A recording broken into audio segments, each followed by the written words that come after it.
Hi, in this video I would like to cover the issue of how to deal with problems that come from overloading your computer with too many audio plugins. If you are a music producer or an audio engineer, then you probably know how debilitating it is when you are working on a project that becomes unmanageable for your CPU to handle because you had to add just one too many VSTs or rack extensions to your DAW.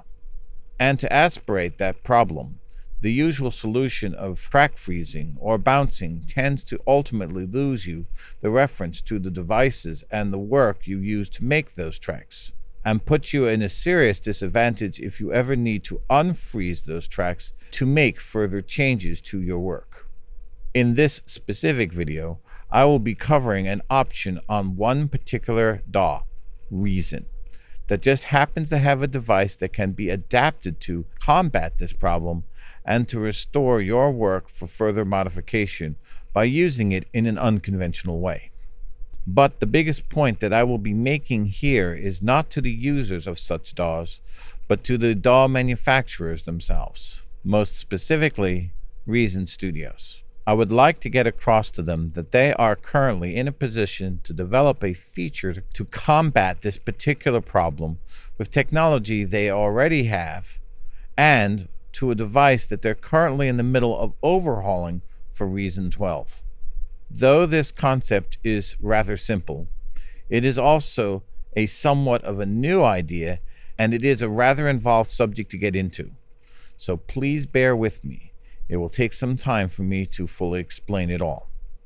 The only thing that I ask of you, the users of Reason, is that if you see merit in what I am suggesting, then please add your voice to mine to make Reason Studios aware of how important such a feature would be to all of us. Let me start by giving you a scenario. If you're anything like me, you would be a little bit like a mad scientist, strapped into your lab coat like it's a straitjacket, with a hairdo that looks just as good as it did on Beethoven, and spending all your time in the basement obsessing over the Reason rack like it's your own personal laboratory. If I were to add a little bass from the Predator,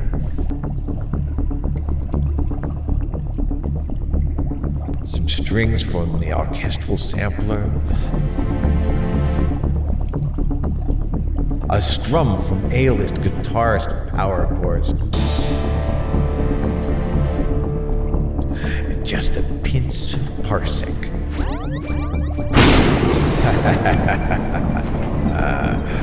And for the final mix, the RV7000 reverb for some space.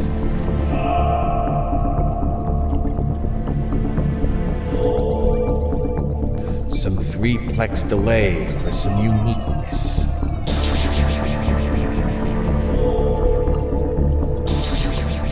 The Polar for some richness.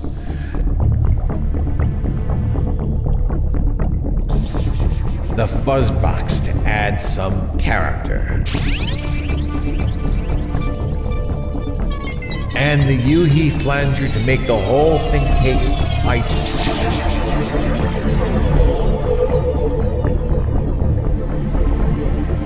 And finally, to glue it all together, the C1L1 compressor for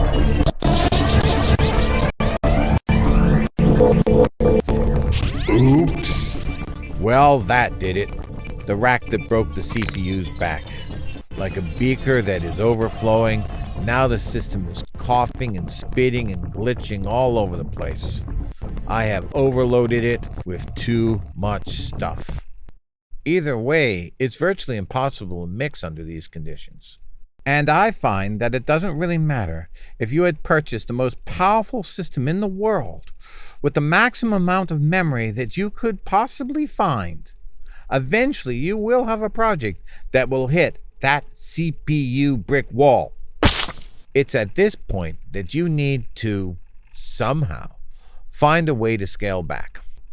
Now, I have read somewhere that if you turn off the high-quality interpolation on the Dr. Octal Rex players and the NNTX sampler, and turn off any unnecessary filters that you're not using, and turn down any oversampling that some synths use, and other things like that, that you should be able to get enough CPU power back to finish your project.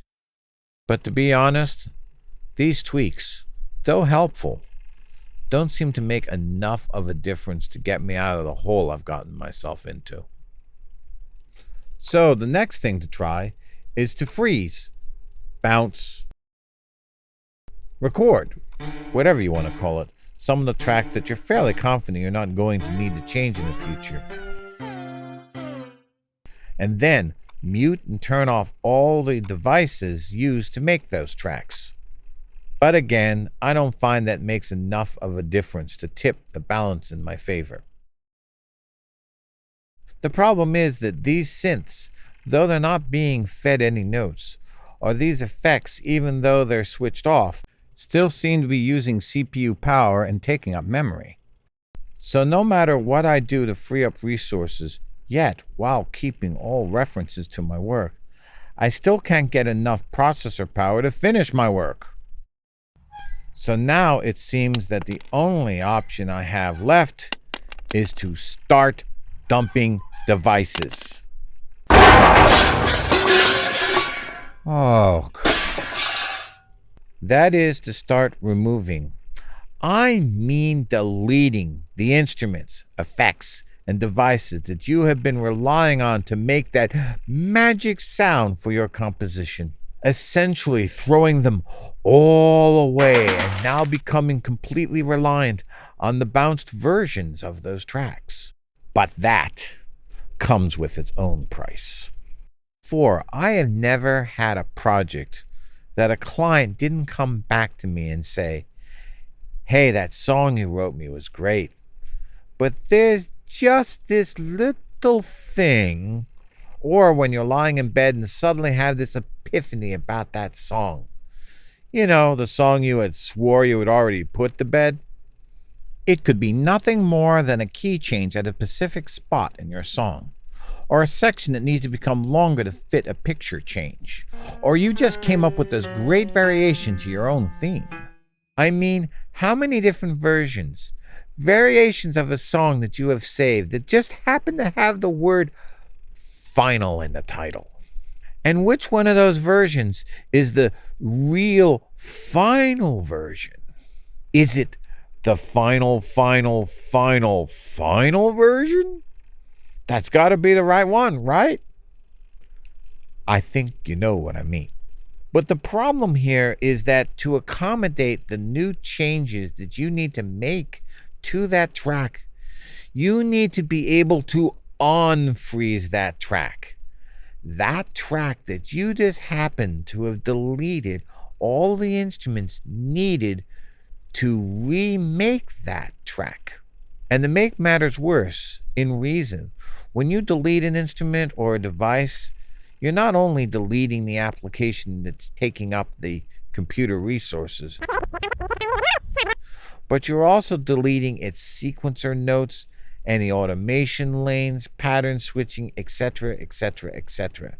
And you're severing any cables hooked up to that device without any reference to where they came from. Did they come from here? Or here? Or where? Did you see where that cable came from? Plus, what was the preset that was loaded into that device? And did you make any tweaks to it?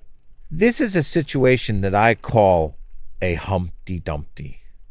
For if you ever need to unfreeze that track to make changes, well, unfortunately, all the king's horses and all the king's men can help you put back that MIDI track, that patch, those lanes of automation, that rack, that synth. They can't help you put your song back together again. And you're just plain out of luck. But that's where this little device comes in. The one device that only Reason has. A device that has the potential to help you free up your CPU power and yet let you keep your configurations and your work. A device that was never designed to be used in such a way, but it just might be your get out of jail free card for your productions. And that device is called, drum roll please, the Combinator. The Combinator? Okay, I know what you're gonna say. The Combinator? I must be joking. The Combinator is not even a device. It's virtually an empty box. And yet, that just happens to be the reason why the Combinator is just the start of this solution. You see, a combinator is like an instrument or a device. It doesn't matter what's loaded into it or if it has anything loaded in it at all. If you're exclusively using that combinator's track, you can load and unload that combinator with whatever you want, and you won't lose your work on that track. Or the audio cables hooked up to the combinator itself, they remain connected. Or the lanes controlling the combinator's controls, or the CVs going to any knobs. They stay there even when the combinator is empty. So what I have found is that whenever I run out of CPU resources, all I need to do is A, make sure the instrument or instrument combination is self-contained in the combinator with no external routing, and that I'm using the combinator's tracks exclusively. B, record, bounce, freeze, whatever, the output of that track to an audio track. C, save the contents of that combinator. And D, load a blank combinator template into the combinator, essentially dumping all the devices in it, and thus starting myself on the road towards regaining the CPU power that I need to get the rest of my project done, while keeping an undo path available to me that allows me to put back what I had so I can make changes after I get that phone call from that client or after I wake up from that restless night of sleep. This rather sneaky technique has already given, in my opinion, Reason an edge over most other DAWs. Though I have seen other DAWs with the ability to freeze a track and remove the instruments and devices to regain CPU power, but that pretty much is a one-way street. You can't just unfreeze that track a week or a year later and expect that DAW to reliably restore your instruments and effects. And thus, you are left with that same Humpty Dumpty situation all over again. Propellerhead, without them knowing it, had inadvertently started putting Reason on a path towards solving this very, very big problem once and for all. But Propellerhead has only taken this halfway. You see, even though the combinator tracks remain, even if that combinator has been dumped, and the cables on the combinator stay connected, even if the combinator is empty, most of the time I'm using a combinator, I have to run additional tracks to individual devices directly inside of that combinator. Like when you have a pattern switching track for the Dr. Octorex or the Matrix. You have to run that directly to the device itself, since the combinator doesn't support a pattern switching track. Or if you need to automate some additional controls directly to the devices in that combinator. Or when you need to run more than one sequencer track into the combinator. For example, the base grid terminal is a device that requires a sequencer track to be able to work at all. The real power of terminal is when the sequencer powering it is different from the sequence of notes for the synth. And to do that, you need a second independent track of notes. Or A-list guitarist that has that feature to let you play independent notes on top of playing its patterns, which requires that you use a separate input for those additional notes. At least that's what the manual says, but for some reason my version, it doesn't work. Oh, and yes, that brings up the issue of the cables. Most of the time I need to run cables to or from the combinator. I need to run additional lines directly to devices in that combinator, thus bypassing the combinator's inputs, as you can see from the external routing engine warning light on the front of the combinator.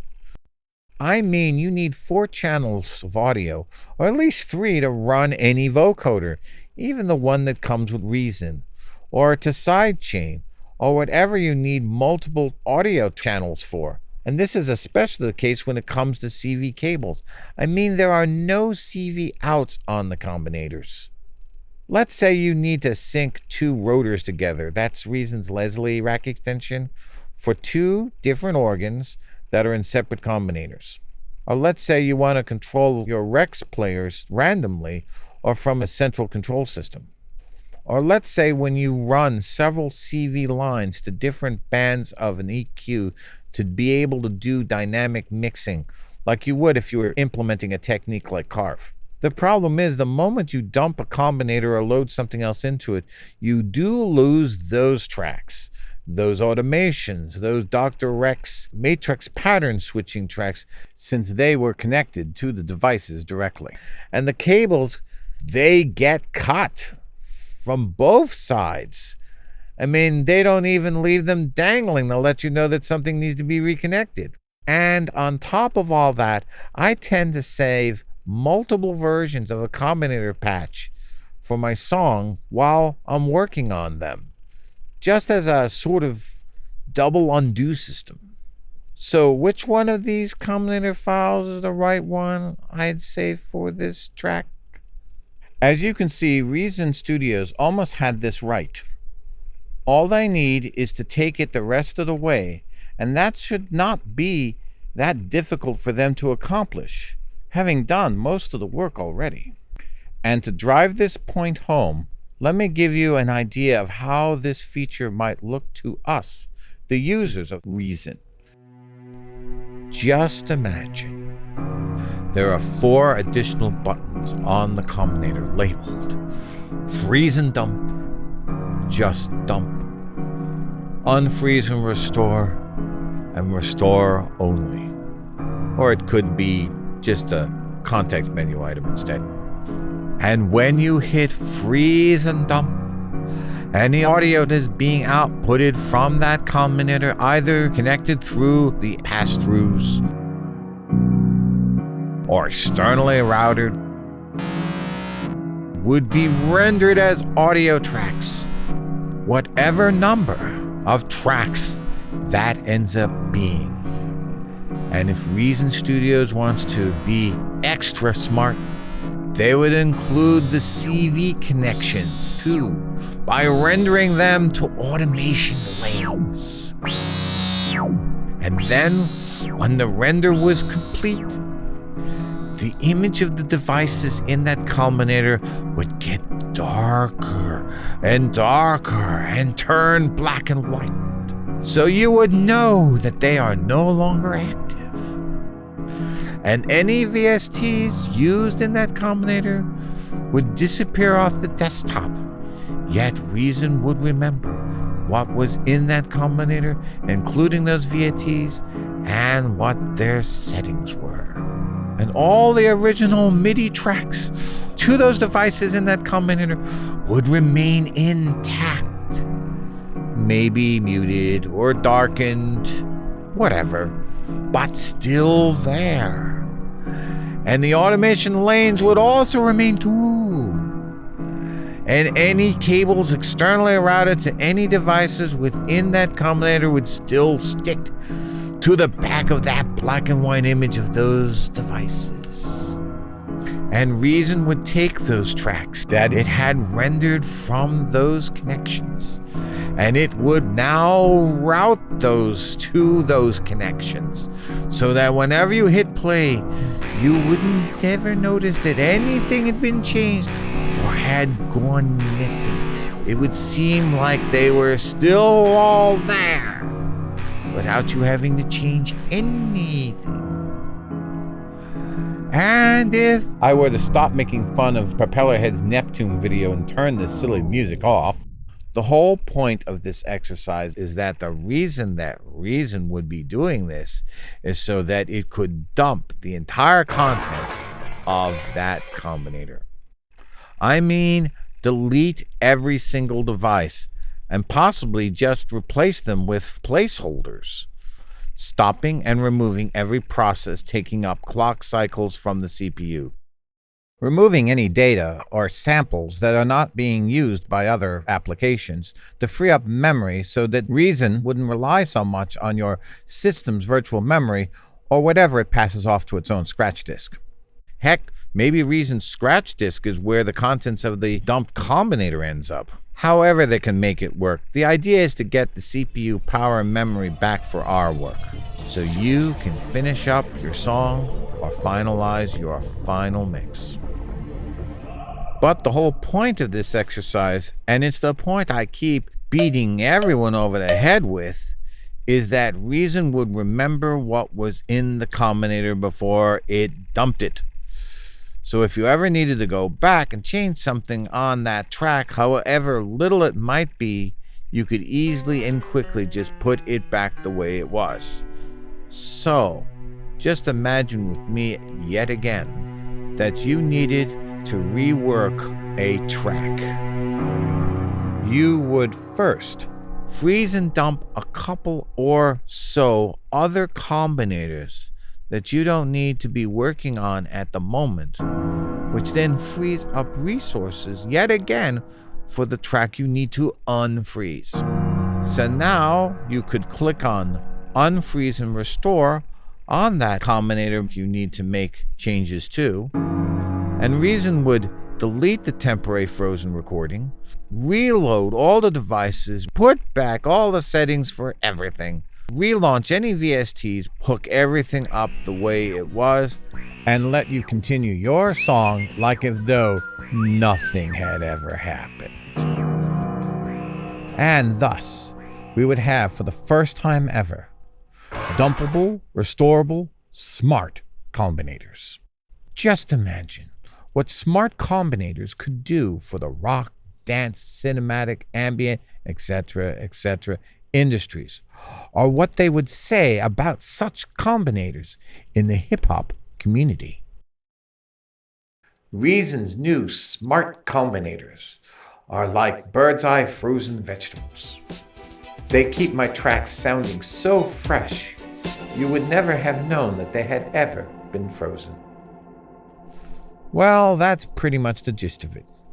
If any of you have comments that you want to share, I'm sure there is a comment section somewhere below this video. And if any of you know how to get in touch with the developers of Reason Studios and can share this video with them, then please do. Beyond that, you're welcome to like and or subscribe as you feel fit. But please don't feel obligated to do it because everybody else keeps asking you to do so. Do it if you, for some reason, really want to. Thank you for your time and your attention.